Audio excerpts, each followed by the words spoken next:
إن الله وملائكته يصلون على النبي يا أيها الذين آمنوا صلوا عليه وسلموا تسليما اللهم صل على سيدنا محمد وعلى آل سيدنا محمد وبارك وسلم صلاة وسلاما عليك يا رسول الله صلى الله تعالى عليك وسلم.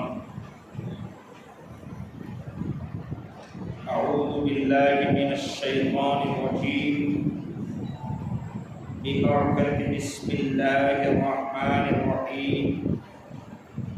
وإن نكثوا أيمانهم من بعد عهدهم وطعنوا في دينكم فقاتلوا أئمة الكفر إنهم لا أيمان لهم لعلهم ينتهون. ألا تقاتلون قوما نكثوا أيمانهم وهموا بإخراج الرسول وهم بدؤوكم أول مرة أتخشونهم فالله أحق أن تخشوه إن كنتم مؤمنين. قاتلوهم يعذبهم الله بأيديكم ويخزهم وينصركم عليهم ويشفي صدور قوم مؤمنين ويذهب غيظ قلوبهم ويتوب الله على من يشاء والله عليم حكيم. أم حسبتم أن تتركوا ولما يعلم الله الذين جاهدوا منكم ولم يتخذوا من دون الله ولا رسوله ولا المؤمنين وليجة والله خبير بما تعملون. صدق الله العظيم. ترجمہ کنزُ ایمان. اور اگر عہد کر کے اپنی قسمیں توڑیں اور تمہارے دین پر منہ آئیں تو کفر کے سرغنوں سے لڑو. بے شک ان کی قسمیں کچھ نہیں اس امید پر کہ شاید وہ باز آئیں. کیا اس قوم سے نہ لڑو گے جنہوں نے اپنی قسمیں توڑی اور رسول کے نکالنے کا ارادہ کیا حالانکہ انہی کی طرف سے پہل ہوئی ہے؟ کیا ان سے ڈرتے ہو تو اللہ اس کا زیادہ مستحق ہے کہ اس سے ڈرو اگر ایمان رکھتے ہو. تو ان سے لڑو. اللہ انہیں عذاب دے گا تمہارے ہاتھوں اور انہیں رسوا کرے گا اور تمہیں ان پر مدد دے گا اور ایمان والوں کا جی ٹھنڈا کرے گا اور ان کے دلوں کی گھٹن دور فرما دے گا. اور اللہ جس کی چاہے توبہ قبول فرمائے اور اللہ علم و حکمت والا ہے. کیا اس گمان میں ہو کہ یوں ہی چھوڑ دیے جاؤ گے اور ابھی اللہ نے پہچان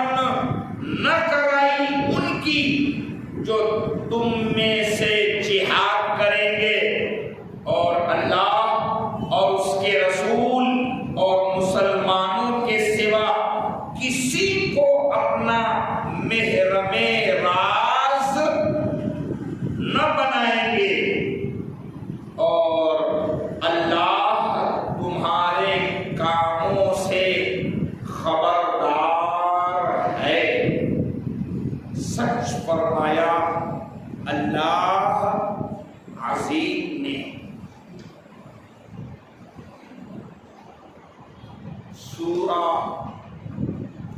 التوبہ،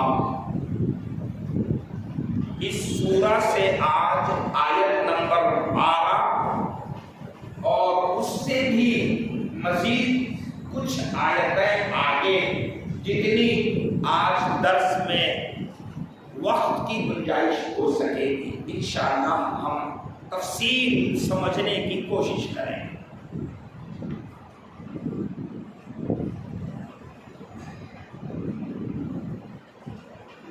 گزشتہ اس سے پہلے کی آیتوں میں مشرکین کے ان حالتوں کا بیان ہوا کہ وہ آپ سے معاہدہ کرتے ہیں، زبان دیتے ہیں اور پھر مکر جاتے ہیں، وعدہ توڑ دیتے ہیں، دھوکہ دیتے ہیں مشرکین، اور ان کا یہ طریقہ بن گیا ہے۔ تو مسلمانوں کو یہ سمجھایا گیا کہ جو مشرک تم سے وعدہ کر کے دھوکہ دے، اپنا وعدہ توڑ دے، تو پھر تم بھی اس کا ذمہ مت لو، وہ اپنے کیے کی سزا پائیں گے۔ اور یہ لوگ جو دھوکہ دھڑی دیتے ہیں، یہ اپنی بھلی زندگی کو چھوڑ کے ٹکوں پہ مل جاتے ہیں، اور یہ کچھ اچھا کام نہیں کرتے، اور زبان توڑ دینے والے، سرکشی کرنے والے، یہ حد سے گزر جانے والے لوگ ہیں اور اللہ ان کو پسند نہیں کرتا۔ ہاں، ہزار سرکشی کے باوجود اگر یہ ایمان لے آئے، توبہ کر لیں، پھر نماز قائم رکھیں، زکوٰۃ ادا کریں، تو پھر یہ تمہارے دین کے اعتبار سے بھائی ہو جائیں گے، اور ایمان اور کلمہ اور اسلام پچھلے زندگی کی سارے گناہوں کا کفارہ بن جاتا ہے، گناہ۔ یہ تفصیل گزری۔ آج کی گفتگو میں بات بہت اہم سمجھنے کی ہے۔ پچھلے کئی آیتوں سے یہ بیان چل رہا ہے کہ مشرکین مسلمانوں سے وعدہ کرتے ہیں اور پھر توڑ دیتے ہیں، قسمیں کھاتے ہیں اور پھر توڑ دیتے ہیں۔ مسلمانوں سے وعدہ کرتے ہیں کہ ہم آپ کا ساتھ دیں گے، آپ کے ساتھ رہیں گے، اور ہمارے درمیان صلح صفائی، ابھی یہ بات قسم کھا کے معاہدہ کرتے ہیں، اور پھر اسلام کے دشمنوں کے ساتھ مل کر یہ قسم توڑ دیتے ہیں۔ تو ایسی فطرت والے مشرکین کے سلسلے میں آج کی گفتگو میں اس آیت میں جو ان کے کرتوت آئے، اس پر کیا کرنا چاہیے، اس کا بیان آج تفصیل سے سمجھنے کا ہے۔ آیت نمبر 12 میں ارشاد ہوا، وَإِن نَكَثُوا أَيْمَانَهُمْ مِن بَعْدِ عَهْدِهِمْ، نَكَثَ يَنْكَثُ، اس کے معنی ہے مکر جانا، توڑ دینا، خلاف کر لینا۔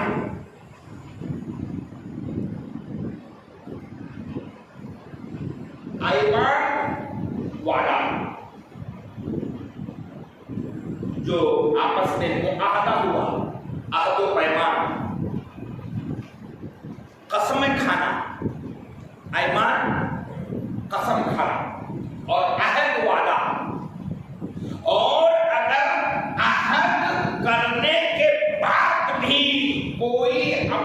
قسم توڑ دے. نکسو ایمانہم، اپنی قسم کو توڑ دے. کب توڑے؟ من بعد عہدہم، حالانکہ ان کا عہد ہے. تو یہ عہد پر قسم بھی ہے، تو یہ عہد بھی توڑے اور قسم توڑ. اور صرف ایسا ہی نہیں، آگے کے کرتوت دیکھیں سرکش لوگوں کی. وہ تعانوا فی دینکم، اور منہ میں جو آئے بکتے رہے تمہارے دین کے سلسلے میں. تمہارے دین پر جو منہ میں آئے بکتے رہے. تو قسم توڑنا، وعدہ خلافی کرنا، دین کو برا بھلا بولنا، سرکشی کرنا، یہ اگر کفر کی عادت ہے تمہارے ساتھ، اب قانون آیا فَقَاتِلُوا أَئِمَّةَ الْكُفْرِ. تو پھر کفر کے جو سرغنہ ہے، سرغنہ ہیڈر، بڑے مکھیا، صدر، مین سرغنہ، اس کو ائمہ کہتے ہیں. امام کی جگہ ائمہ، امام کفر کے امام، اس کی جمع ائمہ. ائمۃ الکفر، کفر کے جتنے بھی پڑھاری ہیں وہ پڑھاری، سرغنہ. اعلیٰ حضرت نے اس کا ترجمہ، امام بولے تو تھوڑا ریسپیکٹیو ہے، نہیں، کفر کے سرغنہ. سرغنہ یہ لفظ ہی آتا ہے غنڈہ گردی کے مکھیا کو بولتے ہیں. امام میں تو ریسپیکٹ ہے. کیا پیارا ترجمہ کیا ہے اعلیٰ. حالانکہ لفظ استعمال ہوا ہے امام کا، امام کی جمع ائمہ، اور ائمہ ہی کا لفظ ہے جس کا اردو میں امام ترجمہ نکلے گا. مگر چونکہ یہ پڑھاری کفر کے ہیں تو پھر امام کیوں ہوں گے؟ پھر تو یہ سرغنہ ہوں گے کفر کے. جی پھر یہ لال کپڑی ہے، پھر یہ واحدات باتوں کے لے کے چلنے والے ہیں. اسی لیے ترجمہ ہوا سرغنہ. ارشاد ہوا اگر یہ وعدہ خلافی کریں، قسم توڑیں، دھوکہ دھڑی کریں تو فقاتلوا ائمۃ الکفر، تو کفر کے سرغنہ سے لڑائی کرو. اب ان کو چھوڑنے کی یا ان کے ساتھ رعایت کرنے کی ضرورت نہیں. پھر یہ بات یاد دلا دوں کہ ان سے لڑو، یہ شبد بہت ریلیف دینے کے بعد آیا ہے. یہ آسانی سے پہلا شبد نہیں ہے. بہت مرتبہ پچھلے آیتوں میں آیا کہ ان کو روک کے رکھو، ان کو چانس دو، 4 مہینے کی چھوٹ دو. پھر وہ اگر دین سمجھنے کی کا وقت مانگے تو وقت دے دو.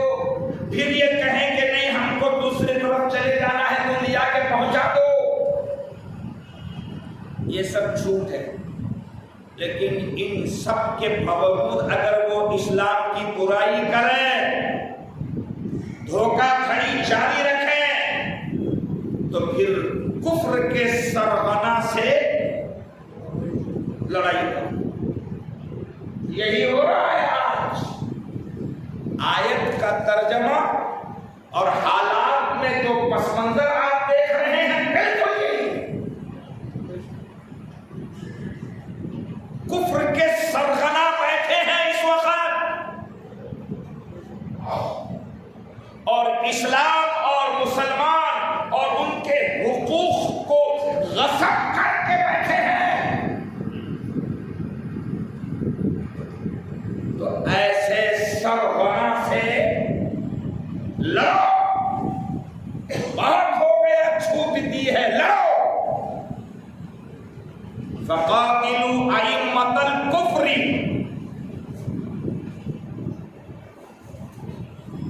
پتہ چلا جو دین اسلام پر معاذ اللہ کیچڑ اچھالے, اسلام کی برائی کرے, اسلام کے ساتھ گستاخی کرے, تو ان سے لڑائی کرو.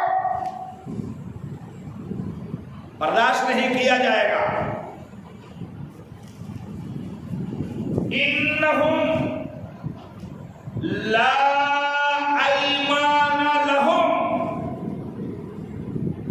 اس لیے کہ بے شک ان کی قسمیں کوئی اعتبار کے قابل نہیں. لا ایمان لہم, ان کی قسم کا اب کوئی اعتبار نہیں.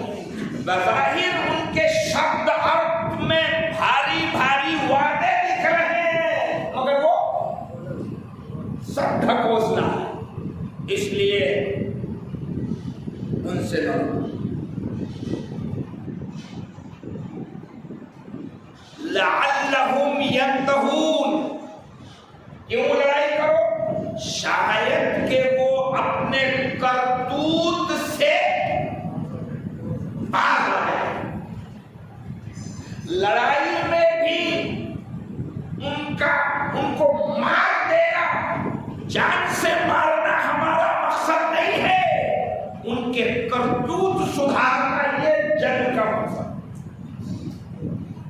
لعلہم ینتہون, شاید کہ وہ باز آئیں. اس آیت سے ثابت ہوا کہ کفار کے ساتھ جنگ کرنے سے مسلمانوں کی غرض انہیں کفر اور بداعمالی سے روکنا مقصد ہے. آپ اندازہ کریں, یہ دھوکہ دھڑی کر رہے تھے, جنگ کرو تاکہ دھوکہ نہ دیں. یہ کفر پر آمادہ ہیں, ان سے جنگ کرو تاکہ کفر چھوڑ دیں. یہ جھوٹی قسمیں کھانے کی عادت ڈال چکے ہیں اور اس سے دھوکہ دے رہے ہیں, جنگ کرو تاکہ یہ گندی عادت چھوڑ دیں. آگے بہت پتے کی بات آ رہی ہے, اگلی آیت. الا تقاتلون قوما نکثوا ایمانہم, اے مسلمانوں کیا اس قوم سے لڑائی نہ کرو گے؟ کس قوم سے؟ کس کے ساتھ لڑائی کرنے میں سوچ بچار کر رہے ہو؟ بات کس کی چل رہی ہے شروع سے؟ مشرکین کی, دھوکہ دینے والے مشرکین کی, وعدہ توڑنے والے مشرکین کی. بار بار کیا ہوا وعدہ توڑنے مکرنے والے مشرکین کے ساتھ جنگ لڑنے کی. اب اس جگہ آ رہا, کس سے بچار کر رہے ہو لڑنے کا؟ کیسا کرنا, آگے بڑھنا کہ نہیں, لڑنا کہ نہیں, شانا کہ نہیں, کس سے؟ ان کا حال کیا ہے پتا؟ اب سنیے. الا تقاتلون قوما نکثوا ایمانہم, کیا اس قوم سے نہ لڑو گے جنہوں نے اپنی قسمیں توڑ دیے. ایک قسم توڑی، وعدہ خلافی کیا، دھوکہ دیا تمہیں بار بار. اب یہ دھوکہ دھڑی دینے والوں سے نہیں لڑو گے. اور ان کے کرتوت بھی ہے کیا، سنیے.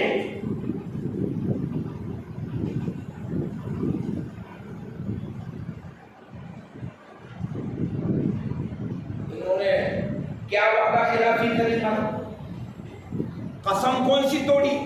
بہت دیر سے گفتگو چل رہی نا. صلح حدیبیہ میں آپس میں معاہدہ تھا کہ ہم تمہارے خلاف جنگ نہیں لڑیں گے.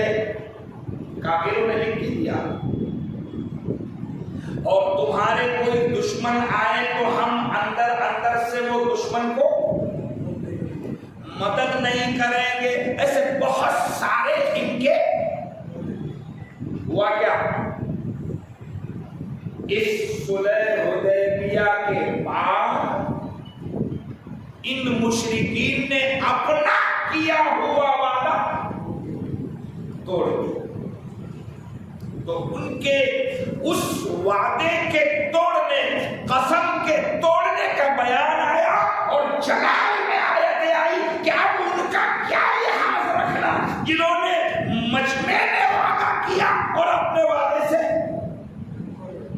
منہ کر گئے. ایک اور اتنا ہی نہیں، ان کی نیت تو اتنی بری تھی. کیا بری؟ اب آگے سنیے. ایک تو یہ کہ انہوں نے وعدہ توڑا، قسم توڑا، صلح توڑی، وعدہ خلافی کی. یہ مشرکین کے کرتوت ہے. آگے وَحَمُّوا بِإِخْرَاجِ الرَّسُولِ، وَحَمُّوا بِإِخْرَاجِ الرَّسُولِ. جانتے ہو ان آیتوں میں جو جلال آیا وہ اسی وجہ سے ہے.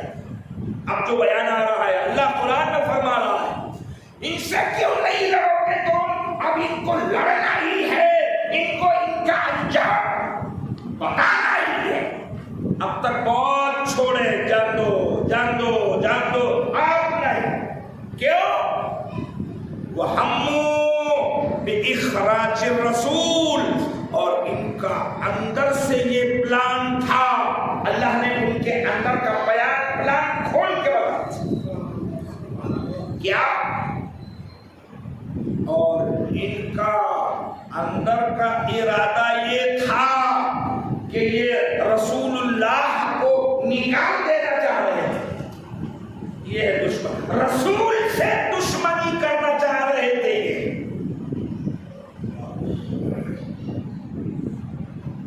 کہاں سے؟ مکے سے. وَحَمُّوا بِإِخْرَاجِ الرَّسُولِ. انہوں نے اندر اندر پلان کر لیا تھا کہ رسول اللہ کو مکے سے معاذ اللہ نکال دیا.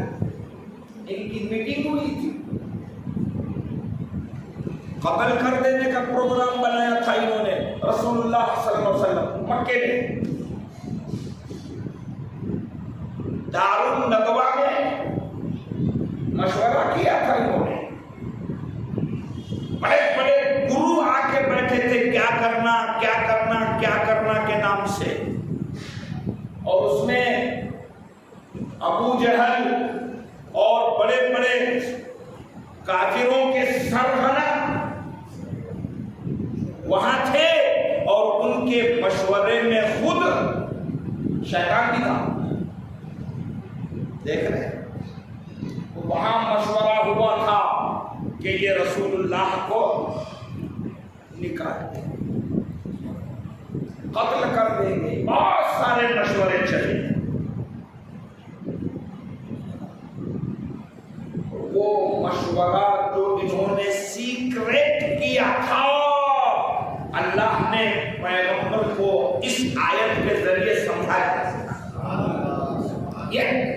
وَحَمُّوا بِإِخْرَاجِ الرَّسُولِ. اور ان کی سازش چل رہی تھی کہ ان کو چانس ملا تو یہ رسول کو اخراج نکالنا. اخراج خارجہ سے، خارج سے اخراج نکال دینا. نکال دینے کا پلان کر لیا تھا انہوں نے. یہ بیٹھ کے سمجھوتے میں نکالنے کی بات نہیں ہوئی. وَهُمْ بَدَؤُوكُمْ أَوَّلَ مَرَّةٍ، اور یہ حالانکہ انہی کی طرف سے یہ قسمیں توڑنے، وعدہ خلافی کرنے کی پہل ہوئی ہے. یہ شیطانی حرکت کس طرف سے ہوئی؟ انہی کے طرف سے. تو جب معاہدے میں بیٹھنے کے باوجود، قسمیں کھانے کے باوجود معاہدہ توڑنے والے وہ، سازش کرنے والے وہ، پیغمبر کو ستانے والے وہ، اسلام کی برائی کرنے والے وہ، اور اب سازش کے ساتھ پیغمبر کو نکالنے کا پروگرام بنانے والے وہ، آیت میں شروع میں ہی آیا جب ایسے کرتوت ہے تو پھر کیوں نہیں لڑیں گے اس سے؟ دیکھ رہے ہیں چلاؤ، کیوں نہیں لڑیں گے اس سے؟ آج اگر کسی کو 26 آیتوں کے ذریعے اعتراض دکھتا ہے تو پہلے گراؤنڈ تو بتاؤ کہ کیا ہے 26 آیتوں کا گراؤنڈ. یہ نہیں سمجھ میں آ رہا ہے. جب اس کا گراؤنڈ سمجھو گے تو پھر یہ بات تم ہی کہے اٹھو گے کیا کیوں نہیں کریں گے. 15 دن سے اسرائیل غزہ میں بمباری کر رہا ہے تو کچھ لوگوں کو یہ زبان تھکتی نہیں کہ اس نے کیا تھا اس لیے ارے کتنا کرو گے. یہاں بہت جلدی کہنے آ رہا ہے کہ اس نے کیا تھا تو جواب میں یہ تو کتنا مشرکین اس زمانے میں ستائیں گے. ہاں ہاں ہاں، ستانے کا نتیجہ نکلا کہ اب اللہ کا کلام آیا کہ وہ ستانے والوں سے کیوں نہیں لڑیں گے. لڑائی کی بات دکھ رہی ہے، بیک گراؤنڈ دیکھیے کہ کس قدر سازش اسلام کے وروਧ میں چل رہی تھی اس وقت کے آتنک وادیوں کی جو بت پرستی کرتے تھے، جو اسلام کی دشمنی کرتے تھے. اب جنگ لڑنے کے لیے جن کو تیار کیا گیا ان کو چیلنج کیا گیا. اتخشونہم، خشا یخشی اس کے معنی ڈرنا، خوف کھانا. کیوں نہیں لڑو گے؟ اور نہیں لڑنے کی بات دماغ میں آ رہی ہے تو جواب دو. اتخشونہم، کیا ان کفر کے سرغنا سے تم ڈرتے ہو؟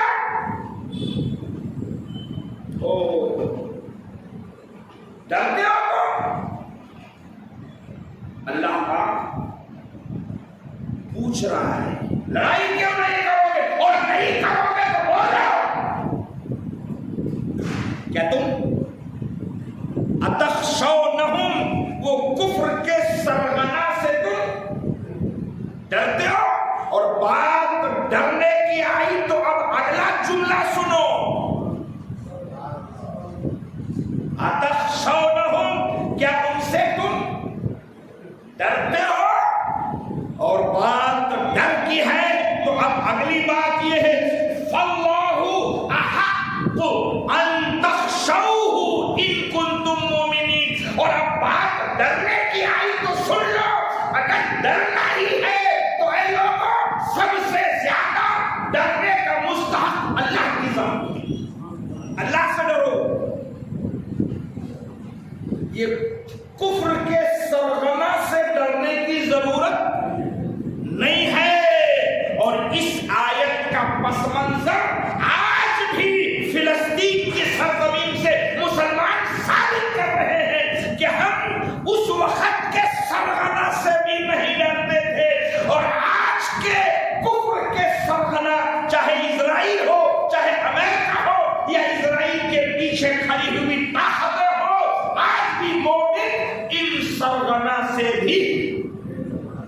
زور سے بولے نہیں ڈرتے. یہ مومن کا شیوا نہیں ہے کفر سے یا کفر کے سرغنا سے گنڈوں سے ڈرنا. یہ مومن کا شیوا.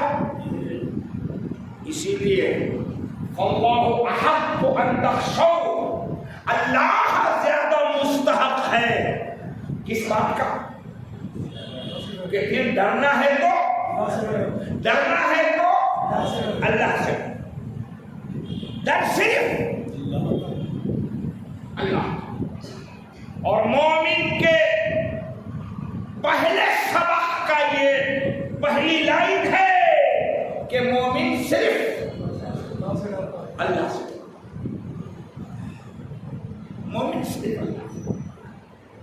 مومن وقت کے فرعون کو خاطر میں نہیں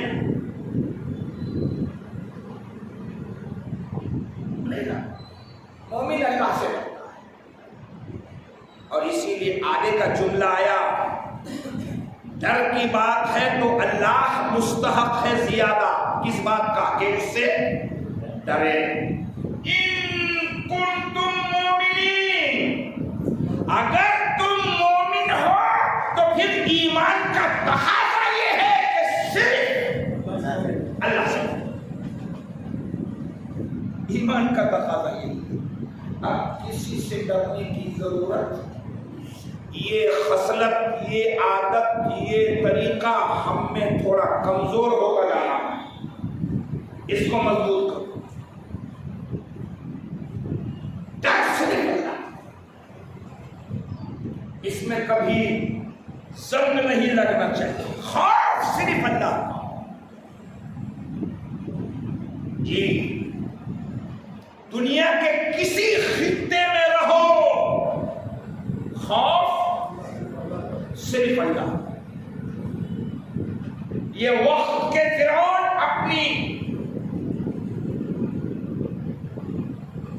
کرسی کی طاقت، افراد کی قوت کی بنیاد پر آنکھیں دکھا سکتے ہیں، مگر جو اہل ایمان ہے نہ کرسی کا روب آتا ہے نہ افراد کا روب آتا ہے. اگر مومن ڈرے تو صرف اللہ سے. بس یہ ہے ایمان. تو طے ہو گیا کہ جو دھوکہ دھڑی کرے اس سے مقابلہ کیا جائے. جو اسلام اور قرآن اور اسلامی خزانے کی گستاخیاں کرے اس سے لڑا جائے اور ڈرنے کی ضرورت نہیں. پھر آیا وہی قانون جو پہلے آیا تھا، ان کو چھوڑنا نہیں. قاتلوہم، اب طے ہو گیا ان سے لڑو ان سے. یہ اسلام کو بدنام کر رہے ہیں، لڑائی. یہ حق چھین رہے ہیں، مار رہے ہیں، غصب کر رہے ہیں، ان سے لڑائی. بہت صبر ہے، مگر پھر ایک وقت آئے گا تو پھر لڑائی. 48 سے لے کر 2023 تک صبر ہے. 1948 کو اسرائیل وجود میں آیا اور وہ 48 سے لے کر 2023 تک صبر ہی صبر ہے. صبر ہی صبر. اور پھر ایک بار حملہ کیا کیا کہ مسلسل ہزاروں ٹن بم برسا. اللہ ان مجاہدین کو ہمت دے، قوت دے، طاقت دے، عزم کی بلندی دے اور اسلام اور ایمان کو غلبہ. قاتلوہم، لڑو ان سے. جو